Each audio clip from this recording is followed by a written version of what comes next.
You guys ready মানুষ for R some কুকুরের food? মধ্যে যে পার্থক্য না, এই So, ভিডিওটা দেখলে tonight we তোমরা got অবশ্যই chicken বুঝতে back, পারবে। and we're gonna কারণ start with আজকাল shit. মানুষ কোথাও কেউ কিছু দিলে পারে মানে ভিড় লেগে যায়, ভিড় ভাই Next. ভিড়।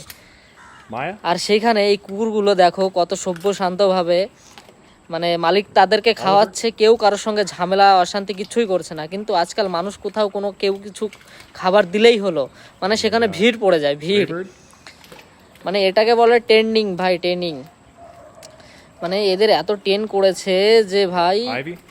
কেউ কারোর মুখের থেকে কাড়াবুড়ি করছে না, চুপচাপ মালিক যাকে দিচ্ছে সেটা নিয়ে সে চলে যাচ্ছে, ঠিক আছে, দেখতেই পেলে ভিডিওতে। আর আজকালকার মানুষ ভাই কোথাও কিছু ভান্ডারা হলে সেখানে মানে ভিড় লেগে যায়, ভিড়। আর এদেরকে দেখো কত সুন্দরভাবে ট্রেন করেছে, তাহলে তোমরা বুঝতে পারছো যে কতটা এরা সভ্য শান্ত। Maya?